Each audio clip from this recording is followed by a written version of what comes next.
தலைமைச் செயலகத்தில் அமைச்சர் ரகுபதி செய்தியாளர்களை சந்தித்து வருகிறார். அதனை பார்க்கலாம்.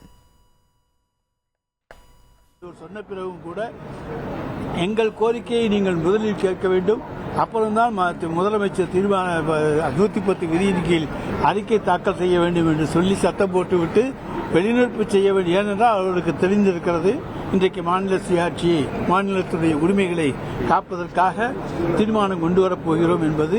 எனவேதான் தெரிந்தே இன்றைக்கு அவர்கள் வெளிநடப்பு செய்திருக்கிறார்கள். மறைந்த முதலமைச்சர் கலைஞர் அவர்கள் 1960களில் இதே கோரிக்கை வலியுறுத்தி இருக்கிறார்.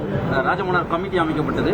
10 ஆண்டுகள் கழித்து அதோட அறிக்கை வந்தது. அந்த அறிக்கையோட தாக்கம் என்னவா இருந்தது? என்ன செய்தாங்க அந்த அறிக்கையை வச்சு? அந்த அறிக்கையினுடைய தாக்கப்படி நாங்கள் ஒன்றிய அரசுக்கு மாநிலத்தினுடைய உரிமைகள் என்னென்ன என்பதை கேட்டு எங்களுக்கு மாநில சுயாட்சி வேண்டும், மாநிலத்தின் உரிமைகள் வேண்டும் என்பதை பற்றி அன்றைக்கு எல்லா விதமான அழுத்தங்களும் கொடுக்கப்பட்டன.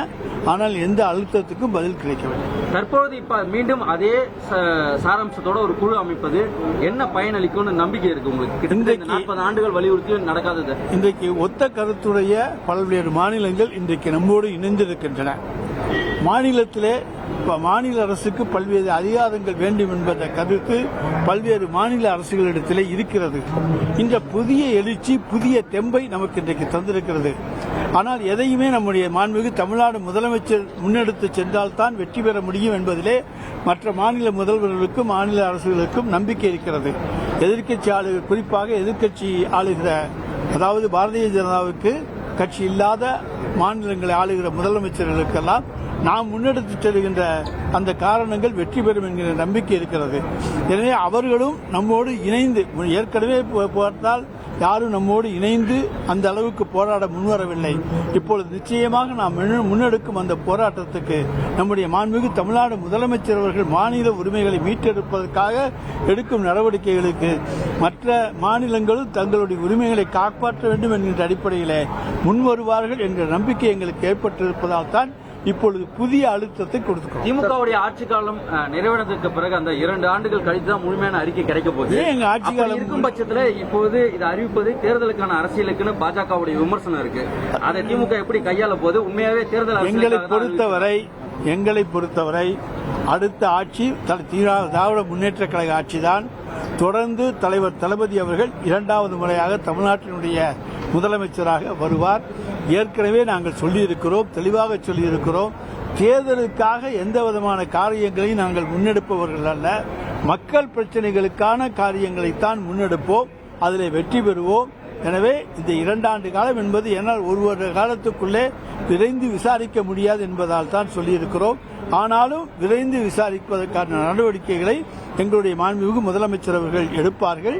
தொடர்ந்து அவர்தான் முதலமைச்சராக இருப்பார். மக்கள் அவரைத்தான் தேர்ந்தெடுப்பார்கள். தேர்தல் நேரத்தில் நீட் தொடர்பாக அறிவிப்பு வெளியிடப்பட்டது. அதற்கு பிறகு 4 ஆண்டுகள் கழித்து மறுபடியும் நீட் தொடர்பான அனைத்து கட்சி கூட்டத்தை கூட்டியிருக்காங்க. அதே கருத்தில் கொண்டுதான் அதாவது நீட் எப்ப வந்துச்சு? இன்றைக்கு பாரதிய ஜனதா கட்சி ஆட்சியிலே தான் நீட் வந்தது. எனவே என்எம்சி, நேஷனல் மெடிக்கல் கவுன்சில், அதன் மூலமாகவும் திணிக்கப்பட்டது. எனவே அதை எதிர்த்து நாம் உச்சநீதிமன்றத்தில் வழக்குகள் இருக்கின்றன. எனவே அதில் ஏதாவது தீர்ப்பு நிச்சயமாக கிடைக்கக்கூடிய வாய்ப்புகள் இருக்கின்றன. ஏற்கனவே உங்களுக்கு சொல்லியிருக்கிறோம், எய்ம்ஸ், அதே போல ஜிப்மர் போன்ற நிறுவனங்களுக்கெல்லாம் விலக்கு கொடுக்கப்பட்டிருக்கிறது. அப்படி எய்ம்ஸிலிருந்து அவர்களுக்கு விலக்கு கொடுத்திருக்கிற பொழுது எங்களுக்கு ஏன் கொடுக்கக்கூடாது என்கின்ற கேள்வியையும் நாங்கள் முன்வைத்திருக்கின்றோம். எனவே நீட் சம்பந்தமான வழக்கு வருகின்ற பொழுது தமிழ்நாட்டினுடைய மாணவர்களுடைய நலன் பாதிக்கப்படக்கூடாது என்கின்ற வகையிலே அதில் விதிவிலக்கு பெறுவதற்கு நாங்கள் முழு முயற்சி எடுப்போம். ஏற்கனவே அதற்காக முழு முயற்சி எடுத்து விதிவிலக்கு பெற்றோம். ஆனால் என்எம்சி வந்ததனால் தொடர்ந்து நீட் வந்து விட்டது. கல்வி கன்கரண்ட் லிஸ்ட்ல இருந்து மாநில பட்டியலுக்கு மாற்ற தமிழ்நாடு அரசு சார்பில் ஏதாவது வழக்கு நிலுவையில் இருக்கா? தொடர்ந்து இருக்கீங்களா, இல்ல புதுசா இப்ப தொடர ஏதாவது வாய்ப்பு இருக்கா? அதாவது பல்வேறு வழக்குகள் நிலுவையில் இருக்கின்றன. கரண்ட் லிஸ்ட்ல கல்வியை கொண்டு வர வேண்டும் என்பதும் எங்களுடைய கோரிக்கை. நீட் அகற்றுக்கான சூட்சமங்கள் தெரியும் திமுக ஆட்சி சொன்னாங்க. தொடர்ந்து இப்படி சொல்லியே மக்களை ஏமாத்திட்டு எதிர்கட்சிகள் சொல்றாங்க. சார், நீட்டை நாங்க ஏமாற்ற வேண்டிய அவசியமே எங்களுக்கு கிடையாது. நாங்கள் தெளிவாக இருக்கிறோம். நீதிமன்றத்தின் மூலமாக அதற்கான தீர்ப்பை பெற முடியும் என சட்டமன்றத்தில் தீர்மானம் நிறைவேற்றி அனுப்பினோம். அது திரும்பி வந்து விட்டது. எனவே நீதிமன்றத்தின் மூலமாக, ஏன்னா தமிழக மாணவர்களுடைய நிலைமை உயர் நீதிமன்றத்துக்கு எடுத்துச் சொல்லப்படும். அங்கே உச்ச நீதிமன்றத்தில் எடுத்துச் சொல்லப்படுகிற பொழுது அதற்கான மதிப்பு கொடுக்கப்படும். ஏழை எளிய மாணவர்களுடைய கல்வி கனவு பாதிக்கப்படக்கூடாது என்பதுதான் எங்களுடைய நிலைப்பாடு. அந்த நீட் என்பது சிபிஎஸ்இ பாடத்திட்ட அடிப்படையிலே மட்டுமே நடைபெறுகிறது. எனவேதான் பல மாணவர்கள் 1200க்கு 1100 வாங்கினவன் கூட அங்கே பாதிக்கப்படுகிறான்.